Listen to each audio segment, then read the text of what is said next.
So let's hop right into it. So we got my desk, which is a Studio RTA desk, as you can see.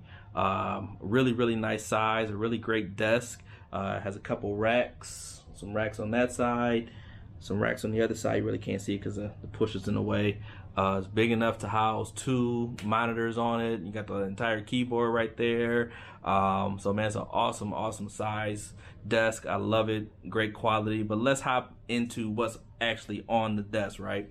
So I have my iPad Pro that I'm using right now just to watch YouTube videos. I ain't gonna front, watch YouTube videos. I'm about to start editing on it though. I'm about to put it to good use because that's why I bought it, to use it to create. So I'm going to use it for what I bought it for, right? So on the desk as well, I have my Midi controller, which is my complete control, my 61 key Midi controller, which I love. The keys feel amazing. If you're a keyboard player and you know anything about Midi controllers, some of them are cheaply made, but this to me is probably by far the best made key bed on a MIDI controller that I have ever played. Now some people are gonna argue with me, but I'm just going by what I know. I love it. The spring action on the keys is great. They bounce right back. The feel, it's amazing. I love it. Then you have your transport controls, just stop, start, record, 2 screens where you can edit your plugins and just work without even really having to look at the computer. So yeah, you got your soft keys and all that. So if you know, you know. If you don't, you're learning today, right? So on the MIDI controller, I also have what is called a Stream Deck, which is what I use to record the actual videos of myself playing or producing. And I use this. It's got a couple soft keys where I can start, stop. I can go live on Facebook. I can change cameras. If I had a couple different cameras connected to the computer, I can bring in comments. I can put pictures and all stuff. It's basically like a video studio all in this small little package here, and it works with whatever software I'm running on my computer. So yeah, that's that. The computer itself over here is a trash can Mac Pro 2013. What is it? 6 cores, 32 gigs of RAM, and just a small 256 gig hard drive. But for my hard drive though, I have 3 externals that I use, so I really don't store much on my computer hard drive. I store everything on my external. So I have 2 1 terabyte hard drives, which is one of those there, and then I have 2 solid states. So one of those is 1 terabyte and the other one is 2 terabytes, and that's where I house all my sessions, all my tracks that I work on, all my recording sessions. Just everything is housed away off of the computer hard drive onto the externals, just to not tax the computer so much, because I just want that to worry about processing audio while I'm working on music, right? So as far as what I use audio interface wise, we got our Apollo Twin, Apollo X6, and I love this setup because the Twin actually itself acts as a monitor control, so I don't even have to control the monitor and the volume here from my monitors.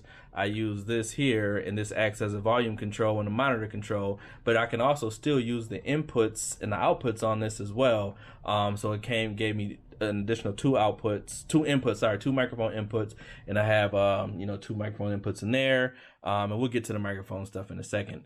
What I love about the Apollo series is that if you've ever had to record and you hear a little echo, that latency, when you use these, there's no echo, there's no latency, there's no delay. So I can record in real time with like compression and EQ. And if you want auto tune, you can throw your auto tune on there and you don't hear that delay. So for those of you who are into recording, you understand exactly what I'm talking about. So as far as my monitors, studio speakers, which are called monitors, I have the Atom A7Xs. I just got these maybe about a year and a half ago. And I love them. Upgraded from the Yamaha HS8s, which I had for over 10 years. Those bad boys were amazing, but these Atoms are just a different beast. The only thing that I don't like about the Atoms is that these are 7-inch woofers and my Yamahas were 8. So the low end doesn't go as low or as deep. The frequency is not as deep, but over there somewhere, I'm not about to jump all in there, I have a subwoofer to combat that. So now I just let my sub run, and I'm able to get that good low end that I need from the 808s and the kicks and the deep basses and all that. And the great thing about that is that it has a bypass switch. So one of those sustain pedals, oh yeah, see my feet. One of those sustain pedals, when I push that sustain pedal, it bypasses the subwoofer and it lets just the monitors play through. That's just, tech stuff. Y'all probably don't care about that. But anyway, I have two 32-inch monitors, I believe, just two HP monitors that I found at Best Buy. So when I'm running and recording, or if I'm working, one side I'll just have like the session itself, and then the other side I may have the mixer, or I'll slap plugins over here. I may have YouTube up and running if I'm looking at a tutorial on how to do something. So I love my two monitor setup.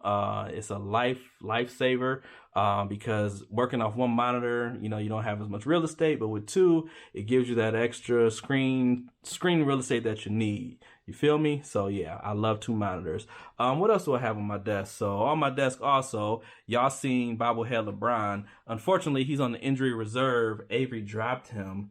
But Bobblehead LeBron is probably the worst production partner in the world. He does absolutely nothing, and he wants 50% credit.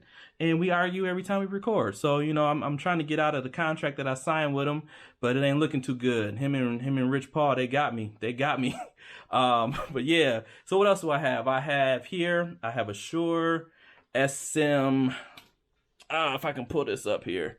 So right here we have the Shure, and y'all can see that the SM7B, and this is what I use when I'm live streaming.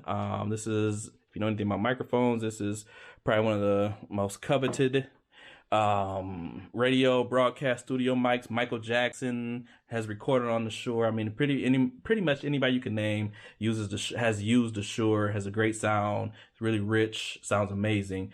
So that's one microphone that I have. On this side, I have just a regular condenser. This is a blue microphone. It's called the Bluebird.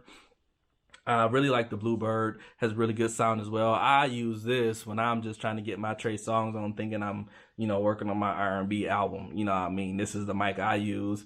But then next to that mic, I also have a Sony A6100.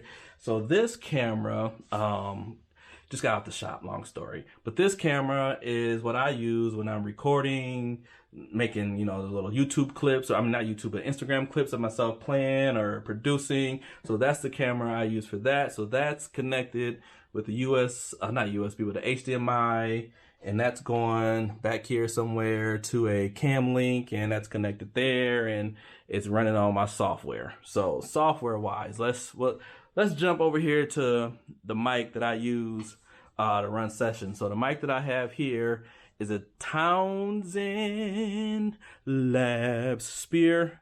You can't really see it, but there we go. Yeah, so it's a Townsend Lab Spear, and this is probably the best mic I've ever owned, because what it allows you to do, it allows you to emulate some of the greatest mics ever created. So it has an emulation software, has two capsules. I'm getting deep in it, but it has two capsules, and those capsules work to emulate the sound and the tone and the frequencies of some of the greatest mics that we've ever known, like the Sony 800. You got the Neumann 87. So some of those mics that are just thousands of dollars. I mean, like thousands of dollars.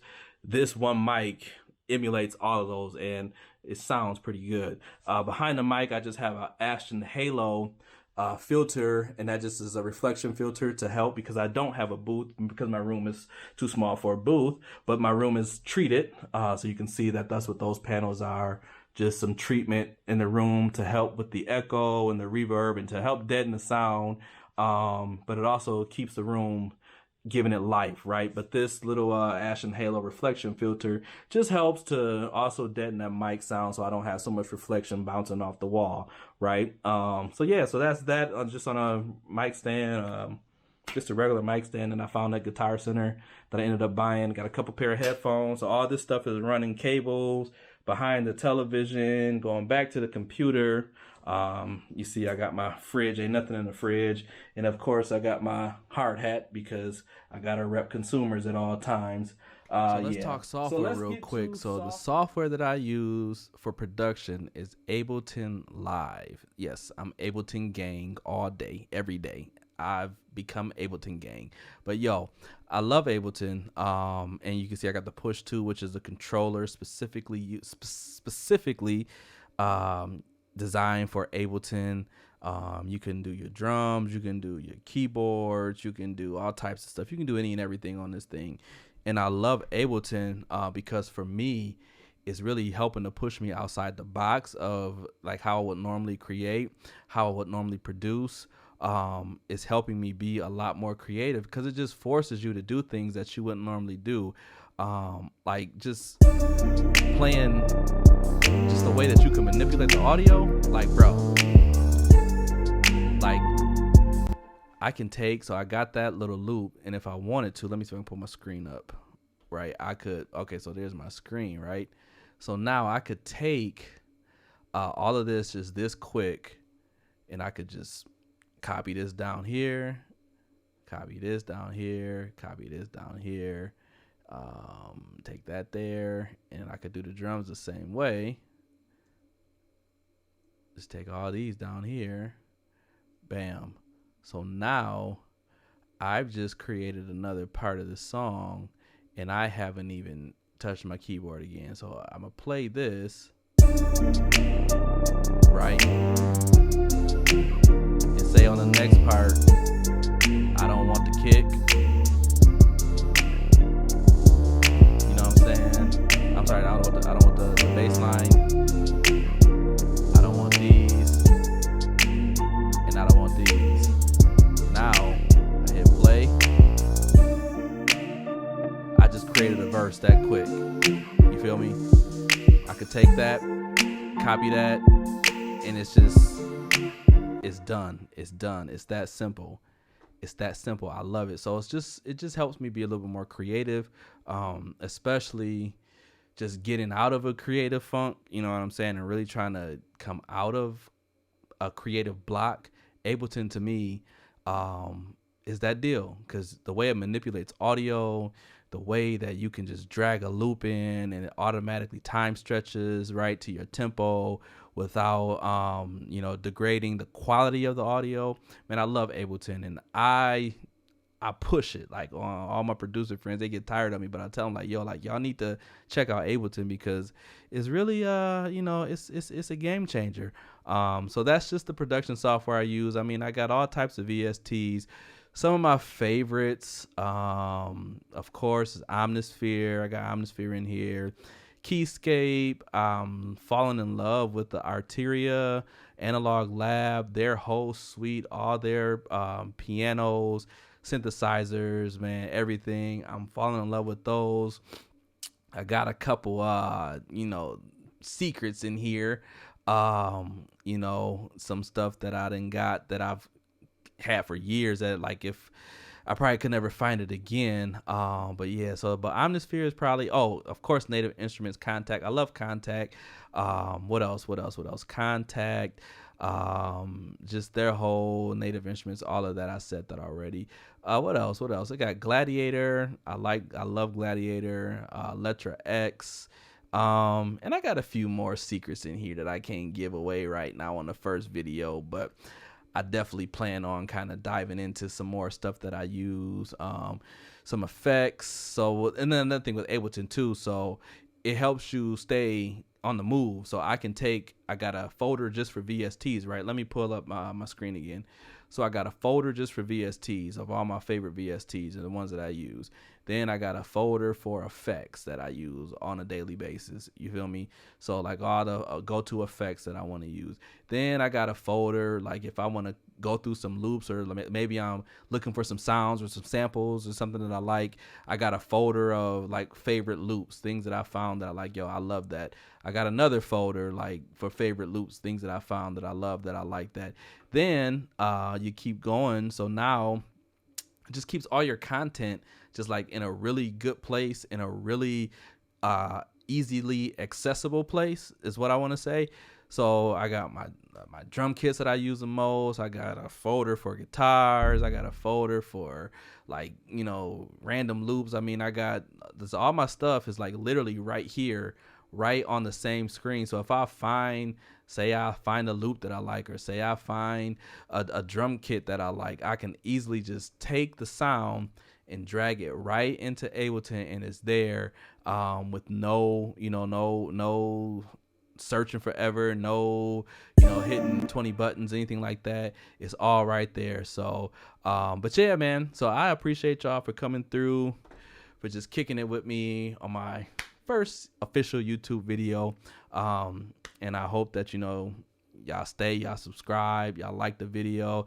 It's my first one, so don't hold it against me, but I plan on being here and getting to love the YouTube community. So if you're not following me, follow me on Instagram at whoismelod. You can connect with me on Facebook as well, and of course subscribe to my YouTube channel. Help me get to my first 100 followers, man. I appreciate it. And until then, I'll see you guys on the next one. Peace.